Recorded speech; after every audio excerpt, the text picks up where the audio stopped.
한반도 평화경제포럼. 네, 안녕하십니까. 한반도 평화경제포럼 연구실장 강미연입니다. 오는 21일 미국의 바이든 정부가 출범하고 첫 번째 한미 정상회담을 하는데요.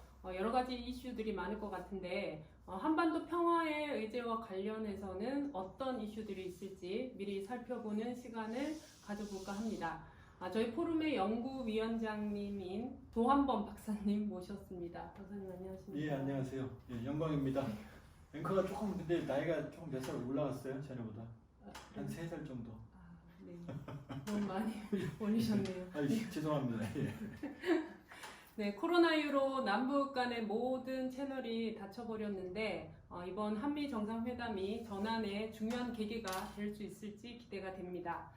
먼저 바이든 정부의 새 대북 정책에 관해서 몇 가지 질문드리겠습니다.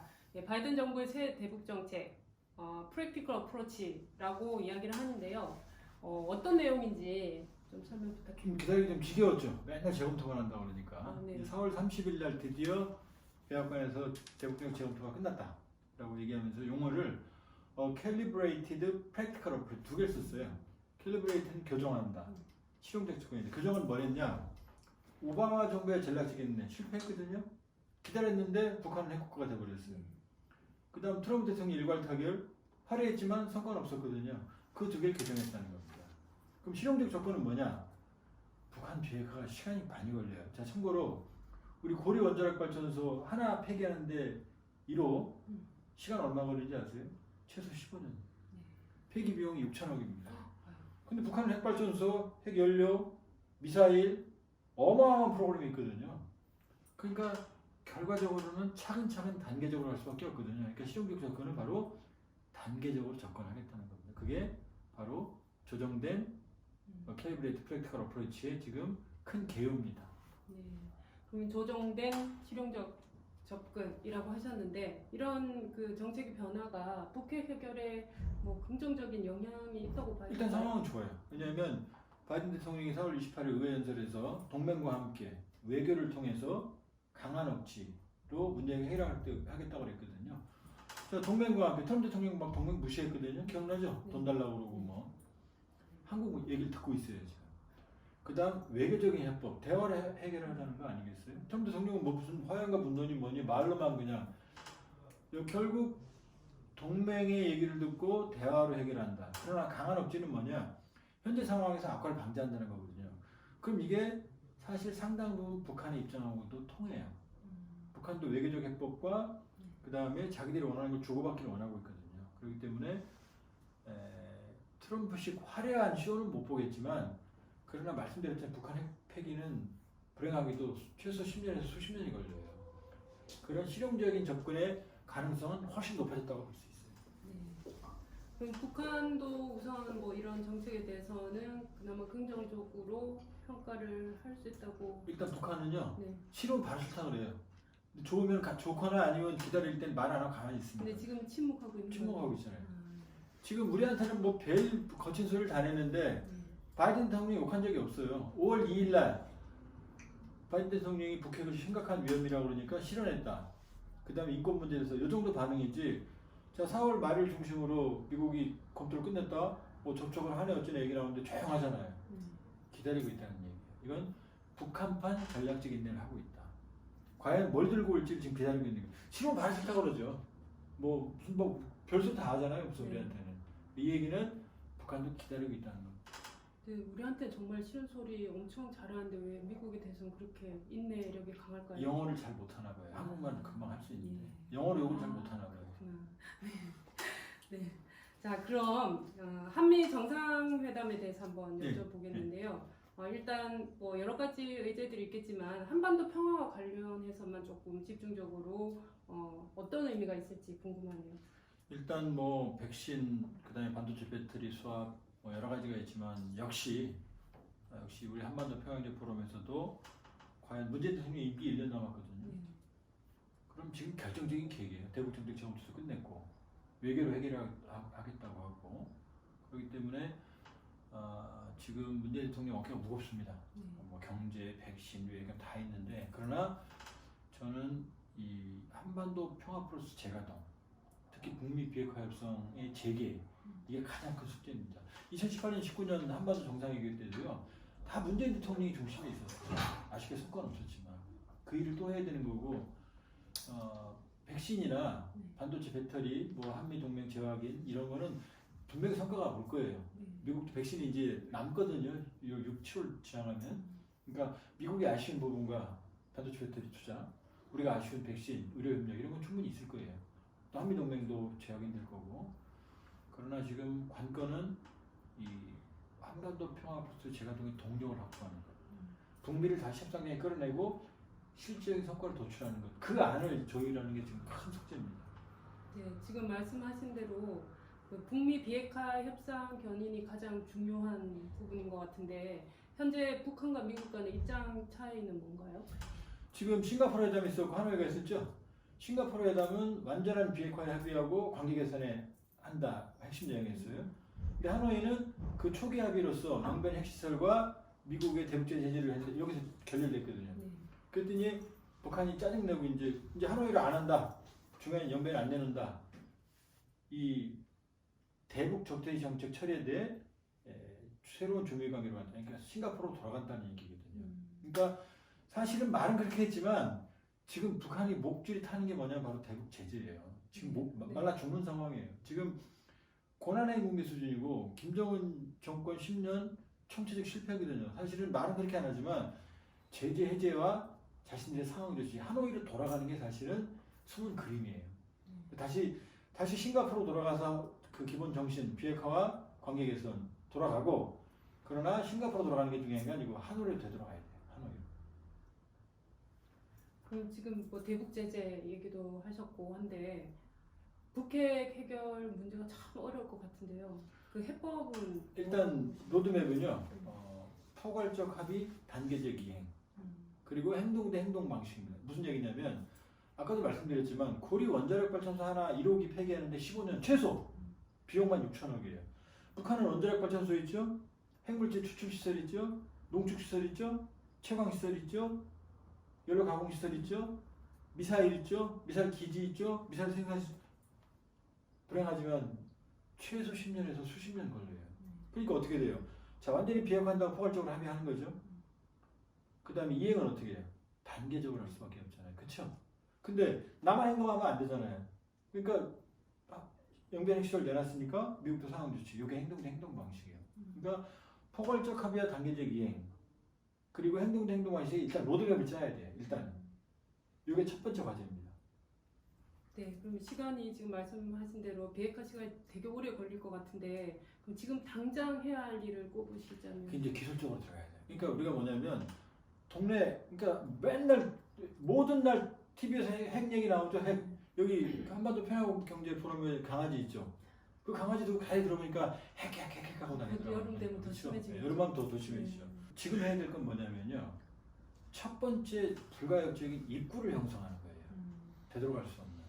다 완전한 비핵화가 아니고 트럼프 대통령 되지도 않는 그걸 꿈꾸다가 화려한 쇼만 하다 끝났거든요. 지금은 입구도 형성이 안 된 거죠? 안 된 거죠. 그러니까 지금은 포괄적 합의, 단계적 행동 막 로드맵을 짜고 그 첫 번째 입구의 문을 여는 거예요. 근데 얼마 안 되고 문을 아예 그냥 없애버려야 돼요. 입구가 형성되게. 그게 바로 초기 합의입니다.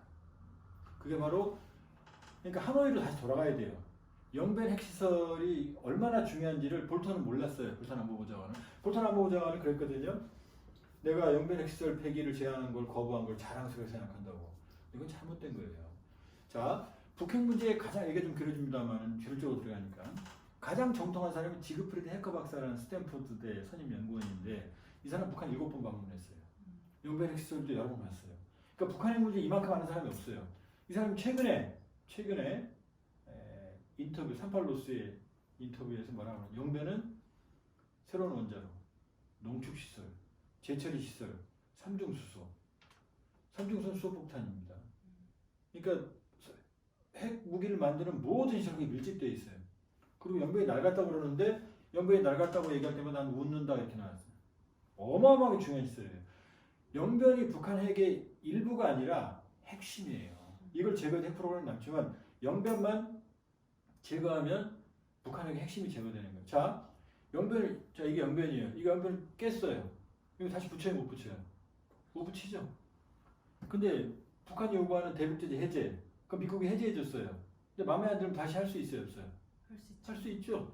자, 불가역적인 것과 가역적인 것을 바꾸는데 누가 유리해요? 미국이 절대로 유리하죠. 그러니까 다시 돌아가야 돼요, 하노이로. 하노이로 들어가서 영변 폐기 들어가고 미국 제재 해제 일부 해주고, 근데 이거 갖고 안 돼요.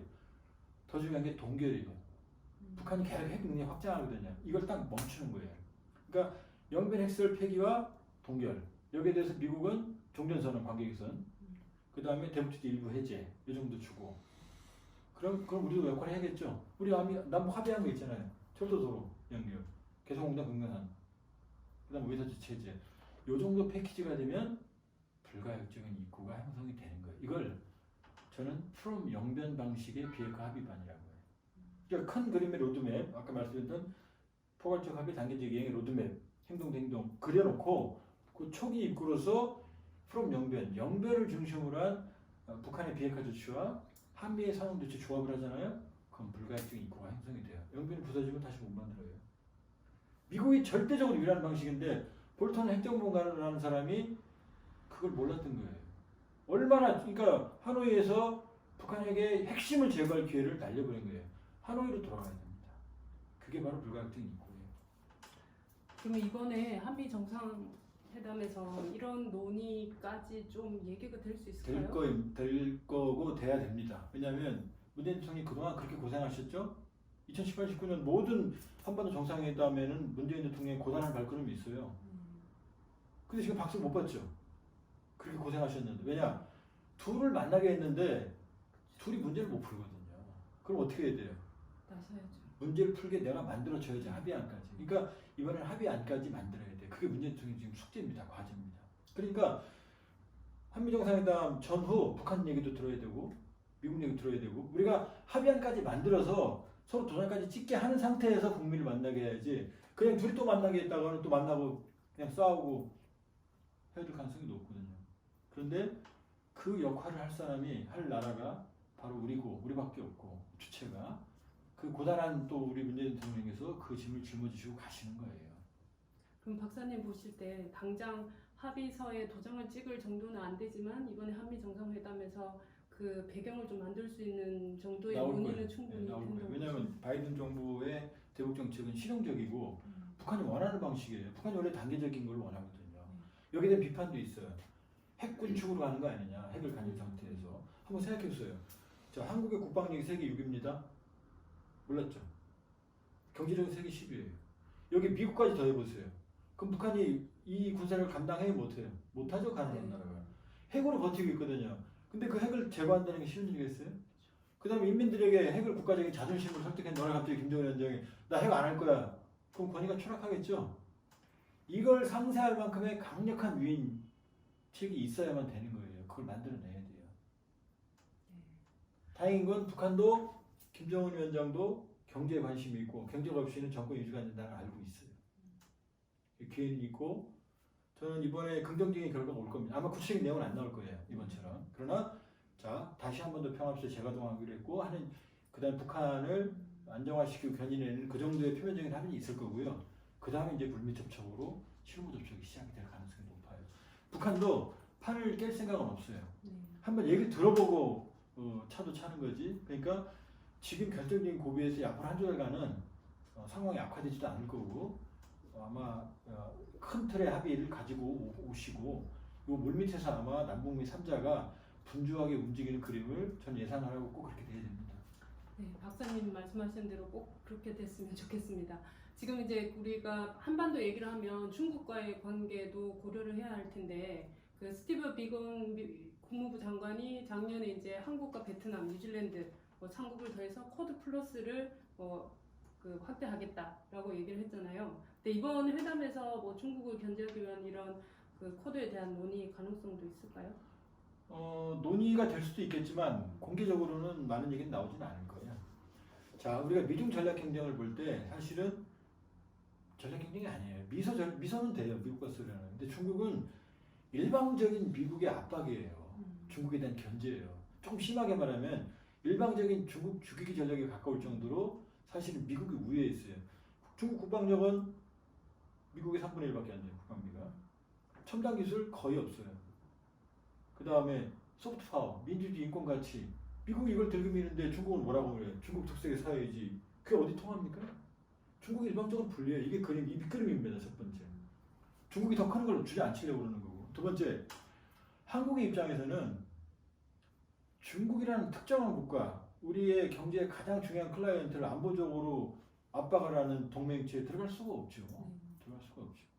그러나 미국이라고 하는 동맹이 있고 우리 반도체 세계 최고의 실력이지만 사실은 여기도 미국의 기술, 장비, 설계 이런 게 없으면 힘들어요.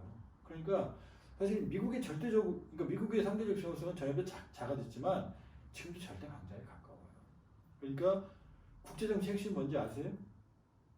쉬워요. 센 놈한테 붙는 겁니다.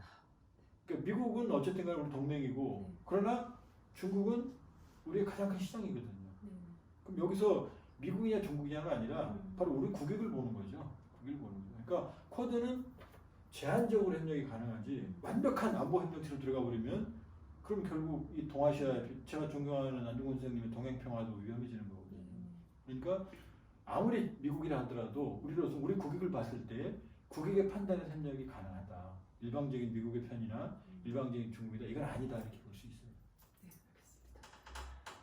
지금 우리 경제가 많이 어려운데 그래서 남북 경협을 좀 더 강력하게 추진해야 된다라는 얘기도 나오고 있습니다. 하반기 코로나 팬데믹을 극복하기 위해서 남북 간의 이런 협력 가능성이 얼마 정도 있다고 보시나요?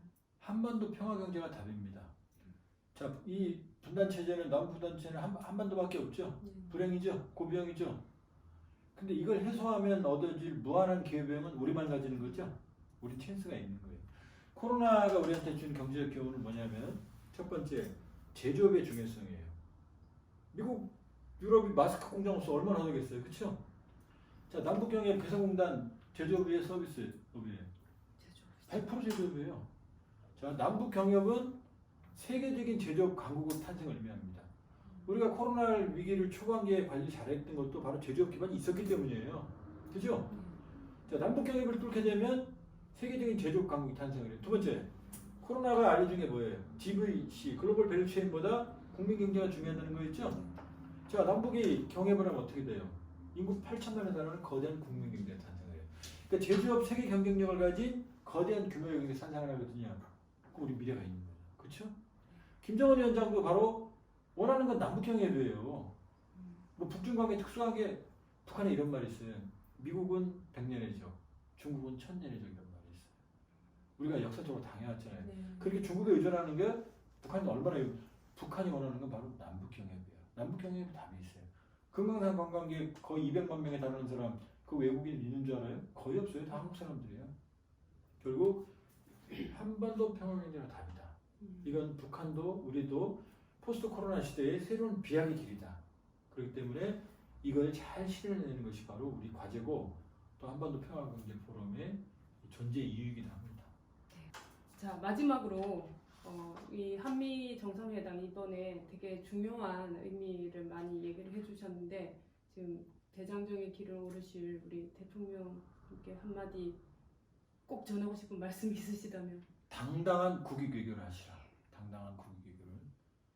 세계 국방력 6위, 세계 경제력 10위, 5천년 역사에 지금 감히 최강대국이 강국이 전성기입니다. 그것도 한반도 반쪽만 갖고. 우리는 절대로 새우가 아니에요. 속절없이 파도에 떠드는 적어도 돌고래는 되는 거고 거대한 청새치는 되는 겁니다. 이 고래 싸움에 절대로 등이 터지지 않아요. 고래도 훨씬 더 빨라요. 외교의 상대적 자율성도 있다. 그 다음에 이 강한 우리 그 고양된 그 국력도 있다. 그렇기 때문에 이걸 바탕으로 당당한 국익 외교를 펼치고 오시길 협력할 건 협력하고 또 노라고 말할 수도 노라고 말해야 되는 거고요.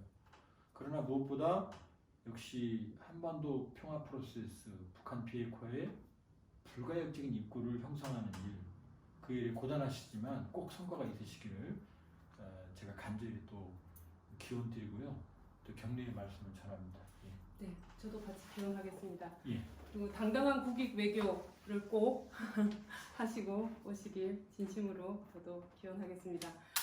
자, 코로나 범 유행으로 온 국민이 어려운 시기입니다. 하지만 늘 그래왔듯이 이 위기를 잘 넘기고 또 우리는 더 나은 내일로 갈 수 있는 그런 기대가 있다고 생각합니다. 남북관계도 마찬가지입니다. 남북경협이 기업에게는 새로운 돌파구가 되고 청년들에게는 일자리와 새로운 도전을 만들어 갈 수 있는 좋은 계기가 되기를 바랍니다.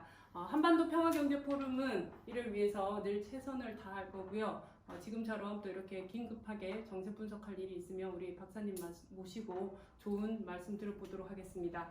오늘은 5월 21일에 있을 한미 정상회담에 대해서 통일연구원 선임연구위원 조한범 박사님 모시고 좋은 말씀 들었습니다. 박사님 감사합니다. 예, 고맙습니다. 네, 고맙습니다. 예. 네, 하반기에는 남북관계에 좀 더 좋은 일들이 많이 생기기를 기대합니다. 예, 함께 해주신 많은 분들 감사합니다. 건강하십시오. 고맙습니다.